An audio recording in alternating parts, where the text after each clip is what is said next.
In January 2022, FTX was the third largest cryptocurrency exchange on Earth, valued at $32 billion. Its founder was on the cover of Forbes. He had donated millions to politicians. He lived in a penthouse in the Bahamas and was hailed as the future of finance. 11 months later, FTX was bankrupt, $8 billion of customer money was missing, and that founder was in handcuffs. The collapse of FTX was not a slow decline. It was a 5-day implosion that rewrote the rules of financial fraud for the digital age. You're watching The Fallen Empire. Sam Bankman-Fried, known universally as SBF, grew up in a world of academic privilege. Both parents were professors at Stanford Law School. He attended MIT, graduating in 2014 with a degree in physics and a minor in mathematics. He joined Jane Street Capital, one of the most elite quantitative trading firms on Wall Street, where he traded international ETFs. He was, by all accounts, exceptionally good at it. But SBF was also deeply embedded in a philosophical movement called effective altruism, the idea that you should earn as much money as possible, specifically so you can give it away to causes that maximize human welfare. This ideology would become both his public persona and eventually his defense strategy. In 2017, SBF founded Alameda Research, a cryptocurrency trading firm. The crypto market was young, fragmented, and wildly inefficient. Price differences between exchanges meant you could buy Bitcoin on one platform and sell it on another for an instant profit. This is called arbitrage, and Alameda was doing it at industrial scale. At one point, the firm was reportedly making over $25 million per day exploiting the so-called kimchi premium, a price gap between Asian and Western crypto exchanges. Alameda grew rapidly, but it was also chaotic. Early employees described an operation that was disorganized, reckless with risk management, and run by a small inner circle that answered only to SBF. The aftermath was staggering. Over 1 million creditors worldwide were owed money.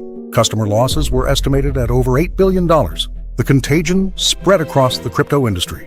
BlockFi, Genesis, and Voyager all filed for bankruptcy in the fallout. The total market capitalization of all cryptocurrencies dropped by hundreds of billions. SBF was arrested in the Bahamas on December 12, 2022, at the request of the U.S. government.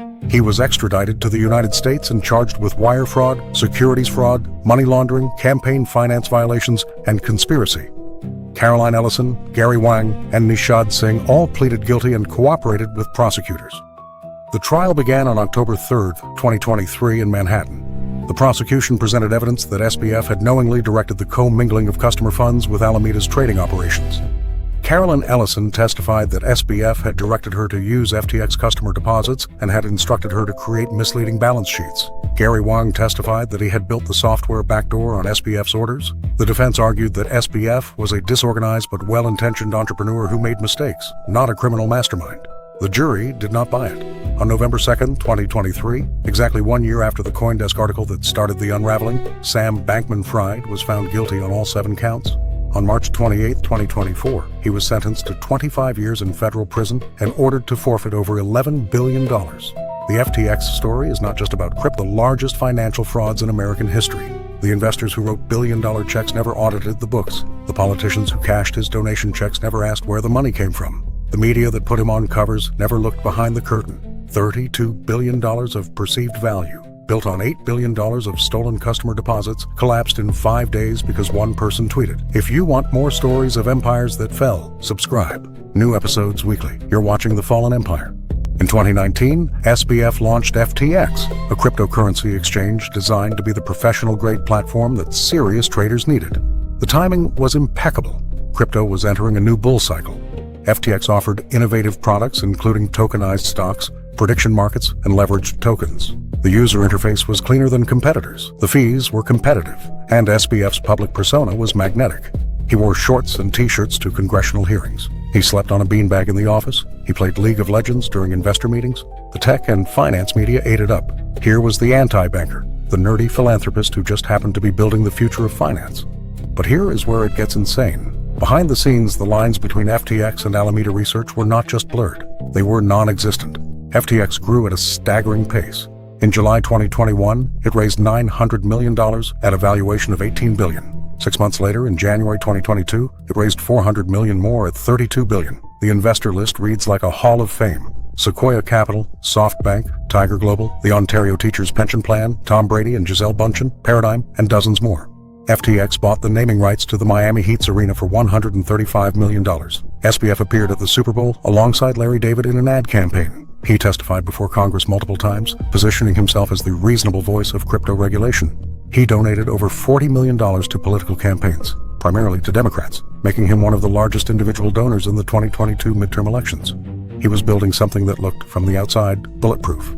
The center of the operation was a luxury penthouse compound in Nassau, Bahamas, where SBF lived and worked alongside a small group of about 10 people who controlled everything. This inner circle included Caroline Ellison, the CEO of Alameda Research, and SBF's on-again, off-again romantic partner Gary Wang, the co-founder and CTO of FTX, and Nishad Singh, the head of engineering. They lived together, worked together, and made decisions collectively that affected billions of dollars of other people's money. There was no independent board of directors. There was no chief financial officer for most of the company's existence. There was no meaningful internal accounting. A $32 billion company was being run like a college group project. The critical fraud was this: FTX customer deposits were being funneled to Alameda Research. When customers deposited dollars or crypto into FTX, that money was supposed to be held safely, available for withdrawal at any time. Instead, billions were sent to Alameda, which used the funds for its own trading, venture investments, political donations, real estate purchases, and personal loans to executives. The mechanism involved a backdoor in FTX's code, reportedly created by Gary Wang, that allowed Alameda to withdraw funds without triggering normal accounting alerts. Alameda had a virtually unlimited line of credit from FTX, backed by customer money that customers believed was sitting safely in their accounts. The house of cards collapsed in November 2022, and the catalyst was a single news article. On November 2nd, CoinDesk published a report revealing that Alameda Research's balance sheet was dominated by FTT, the token that FTX itself had created. This was circular. FTX created a token. Alameda held billions of dollars worth of that token as its primary asset. The token's value depended on confidence in FTX. If confidence dropped, the token's value would collapse, and Alameda's balance sheet would vaporize. Changpeng Zhao, known as CZ, the CEO of Binance and the world's largest crypto exchange, read the CoinDesk report. On November 6th, he tweeted that Binance would be liquidating its entire position of FTT tokens, roughly $580 million worth. The tweet was the match in the gasoline factory. Within hours, FTX customers began withdrawing their funds en masse. On November 8th alone, customers attempted to withdraw $6 billion. FTX did not have it. The money was gone, deployed through Alameda into investments, donations, and spending that could not be reversed overnight. SBF frantically tried to raise emergency funding. He reportedly called every major player in crypto and finance. On November 8th, Binance announced it had signed a non-binding letter of intent to acquire FTX, briefly offering a lifeline. The next day, Binance pulled out after reviewing FTX's books, calling the situation beyond our ability to help. On November 11th, FTX filed for Chapter 11 bankruptcy. SBF resigned as CEO. John J. Ray III, the restructuring expert who had previously managed the Enron bankruptcy, was appointed to oversee the wreckage. His first court filing contained a line that became instantly legendary. "Never in my career have I seen such a complete failure of corporate controls and such a complete absence of trustworthy financial information as occurred here."